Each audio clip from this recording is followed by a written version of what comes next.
আসসালামু আলাইকুম। আমরা সৌদি আরব প্রবাসী। আমরা আইসি আজকে 3 মাস 3.5 মাস, এক একজনের 4 মাস হয়েছে। আমাদেরকে বইলা আনা হয়েছে যাওয়ার পরে অমনি কাজ দিব, কোম্পানি আমগো নিয়ে যাবো। আমগো কোম্পানির কোনো বক্তব্য নাই, কোনো ইয়ে নাই। আমগো বাংলাদেশ এলাকায় 5M ইন্টারন্যাশনাল ট্রাভেলস থেকে পাঠানো হয়েছে। একজনের কাছ থেকে 4 লাখ 3 লাখ করে টেহা নেওয়া হয়েছে। আজ না কাল না আমাদের কাজ দেয় বলে দেয় না, আমাদের উপরে টর্চার করা হয়। আমরা এই জায়গায় অনেক ভয়াবহ অবস্থায় আছি। আমগো মাননীয় প্রধানমন্ত্রীর কাছে আমাদের একটাই অনুরোধ, আমরা বাংলাদেশ প্রবাসী, আমগো টেহাতে বাংলাদেশ চলে, আমগো বাঁচতে যাই, আমাকে বাঁচান প্লিজ, দয়া করে। আমরা এই জায়গায় খুব কষ্টে আছি। আমাদের এই জায়গায় মনে করেন যে নাই খানা, নাই ঠিক মতো পানি। যে টেহা দেয় ওই টেহা দেওয়া খানার পানিও কেনা হয় না। আমাকে উপরে বহুত টর্চার করা হয়। তাই আমরা বাঁচতে যাই, আমাকে বাঁচান প্লিজ, দয়া করে। এই ভিডিওটা দেখবেন মাননীয় প্রধানমন্ত্রী। আর বাংলাদেশ যারা এই দালালদের যারা বিশ্বাস করে টেহা দিয়া বিদেশ আহেন, 3 লাখ 4 লাখ টাকা করে বিদেশ আহেন।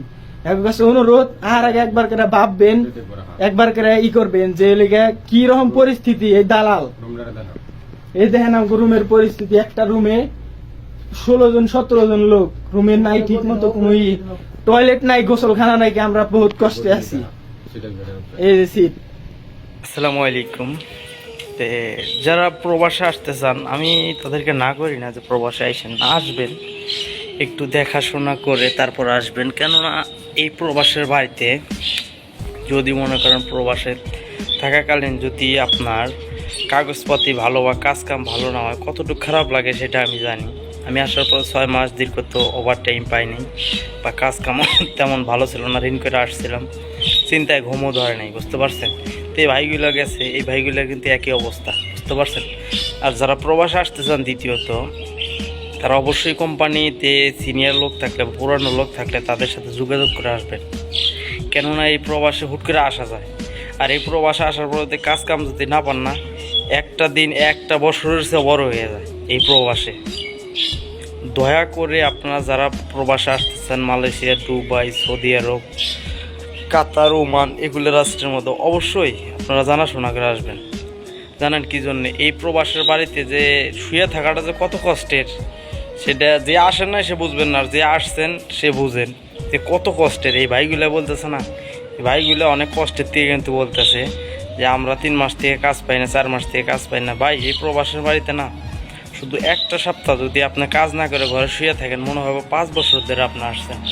তবে একটা কথা মনে রাখবেন, যে দালালের কাছে আসেন বা যে এজেন্টের কাছে আসেন, জানাশোনা করে আসবেন। ভাই, প্রবাসে যতটুকু ভালো তত খারাপ, বুঝতে পারছেন।